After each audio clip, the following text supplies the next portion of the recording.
안녕하세요. 세상의 모든 원리를 명쾌하게 풀어드립니다. 오늘 우리가 파헤쳐볼 건 바로 우리 발밑에서 매 순간 벌어지고 있는 아주 거대한 물리적 전투에 대한 이야기입니다.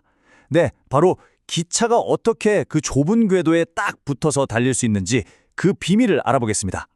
아니, 한번 상상해 보세요. 무게는 무려 400톤. 그런데 이 거대한 쇳덩어리가 딛고 서 있는 건 폭이 겨우 2.5cm밖에 안 되는 얇은 강철 레일 두 줄 뿐입니다. 심지어 시속 수백 킬로미터로 질주하기까지 하죠. 대체 어떻게 단 한순간도 균형을 잃지 않고 궤도 위에 머무를 수 있는 걸까요? 마법? 당연히 아니죠. 이건요, 보이지 않는 힘들이 매 순간 벌이는 정말 아슬아슬하고 치열한 전투의 결과물입니다. 지금부터 그 보이지 않는 전투의 현장으로 함께 들어가 보시죠. 자, 이 전투에 참여하는 핵심 선수들부터 만나봐야겠죠? 바로 기차를 누르고 또 옆으로 밀고 그리고 앞뒤로 당기는 이 세 가지 근본적인 힘입니다. 첫 번째 산수는 수직력. 간단하게 말해 누르는 힘입니다. 근데 단순히 기차의 엄청난 무게만 생각하시면 안 돼요. 기차가 달리면서 생기는 상하 진동이나 앞뒤 흔들림 같은 움직임이 더해지거든요. 그래서 이 힘은 계속 변하면서 바퀴를 레일 위로 아주 강력하게 짓누르는 역할을 합니다. 두 번째는 횡력, 즉 미는 힘입니다. 기차가 코너를 돌 때나 강한 옆바람이 불 때, 그리고 바퀴의 안쪽 턱 부분인 플랜지가 레일 옆면을 밀면서 생기는 힘이죠. 사실상 이게 바로 기차를 궤도 밖으로 밀어내려는 주범이라고 할 수 있습니다. 그리고 마지막 세 번째는 종방향력, 당기는 힘입니다. 길고 무거운 기차가 갑자기 속도를 내거나 급하게 브레이크를 밟을 때 그 엄청난 에너지가 선로를 따라 앞뒤로 작용하면서 어마어마한 스트레스를 만들어내는 거죠. 자, 그럼 이 세 가지 힘의 아슬아슬한 균형이 만약에 아주 살짝이라도 무너지면 어떤 일이 벌어질까요? 그때부터 바로 탈선의 춤이라고 불리는 아주 위험천만한 현상이 시작됩니다. 이 춤 중에서도 가장 위험한 두 가지를 소개해 드릴게요. 첫째는 락앤롤입니다. 이름은 멋있지만 사실 무게중심이 높은 화물차가 좌우로 불안정하게 크게 흔들리는 아주 위험한 현상이에요. 둘째는 사행동이라는 건데 이건 고속으로 달릴 때 바퀴가 마치 뱀처럼 선로 위를 격렬하게 구불거리면서 나아가는 현상을 말합니다. 정말 아찔하죠? 여기서 진짜 궁금한 게 생기죠. 아니, 이렇게 복잡하고 격렬하게 움직이는데 엔지니어들은 대체 어떤 기준으로 지금 위험하다, 이 순간을 정확하게 포착하고 탈선을 막는 걸까요? 그 비밀은 바로 이 숫자 하나에 담겨 있습니다. 바로 0.82. 이 숫자가 모든 걸 말해줍니다. 기차의 위험 점수가 이 값에 도달했다는 건 지금 바퀴가 레일에서 들리기 일보 직전이라는 아주 명확하고도 심각한 경고 신호인 셈입니다.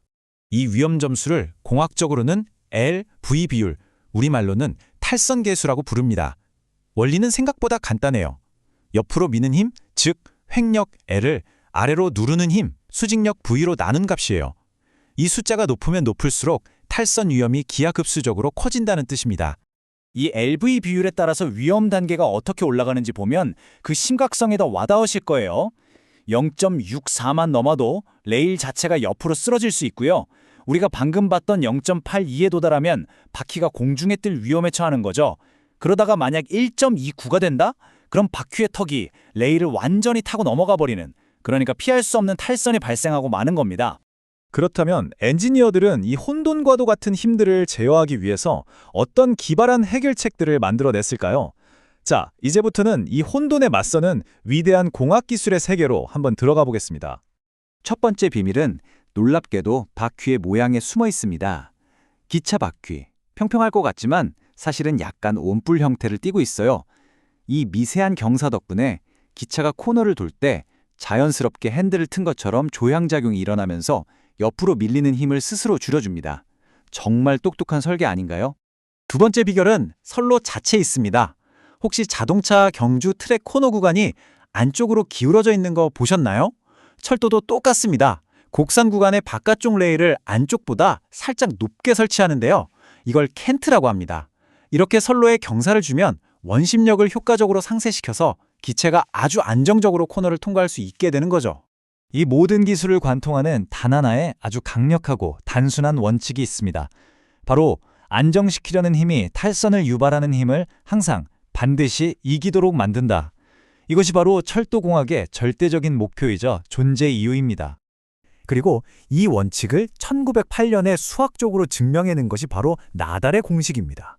뭐 복잡한 수식은 잊으셔도 괜찮아요. 핵심 개념은 아주 명쾌합니다. 첫째, 탈선을 일으키려는 힘들을 파악하고, 둘째, 그걸 막아내는 안정화 힘을 파악합니다. 그리고 마지막 규칙, 막아내는 힘이 무조건 더 크도록 설계하면 기차는 절대 탈선하지 않는다는 거죠. 자, 이제 이 모든 물리 법칙들이 실제 교량이나 선로를 건설하는 현장에서는 어떻게 적용되는지 그 안전을 위한 청사진을 한번 들여다보겠습니다. 한번 생각해 보세요.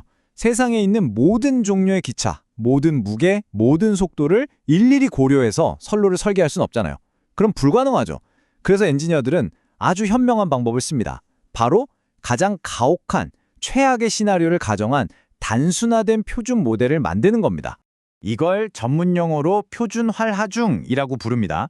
말이 좀 어렵지만 쉽게 말해 그 철도 구조물이 평생 동안 겪어댈 가장 무겁고 가장 혹독한 하중을 대표하는 일종의 가상 최강 열차라고 생각하시면 돼요. 모든 설계는 바로 이 청사진을 기준으로 이루어지는 겁니다. 한국에도 당연히 이 표준이 있고요. 크게 세 가지로 나뉩니다.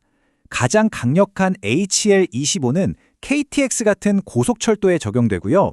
LS22는 무거운 화물을 싣는 일반 철도에, 그리고 가장 가벼운 EL18은 우리가 매일 타는 도심의 지하철 노선에 적용됩니다. 각 노선의 특성에 딱 맞게 최적화된 청사진을 쓰는 거죠. 이 청사진이 실제 현장에서 얼마나 효율적으로 쓰이는지 보여주는 아주 좋은 사례가 있습니다. 바로 호남고속선인데요. 이 노선은 승객만 타는 여객 전용 노선이라 무거운 화물 열차가 다닐 필요가 없어요. 그래서 엔지니어들은 가장 강력한 기준인 HL25 표 중에 0.75라는 감소계수를 적용했습니다. 그 결과요? 안전은 완벽하게 지키면서 불필요한 건설 비용은 획기적으로 줄일 수 있었던 거죠. 정말 합리적이지 않나요? 결국 우리가 매일 보고 아무렇지 않게 이용하는 저 모든 교량과 터널, 그리고 한 뼘 한 뼘의 선로 하나하나가 사실은 이 보이지 않는 힘들의 끊임없는 전투가 현실 세계에 구현된 하나의 거대한 증거물인 셈입니다. 이제 다음에 기차에 몸을 싣고 부드럽게 곡선 구간을 지날 때 잠시 눈을 감고 한번 느껴보세요. 보이지 않는 곳에서 묵묵히 제 역할을 다하며 우리의 안전을 지켜주고 있는 저 원뿔형 바퀴와 살짝 기울어진 선로의 완벽한 협업을 말이죠. 정말 생각할수록 경이로운 공학의 세계입니다.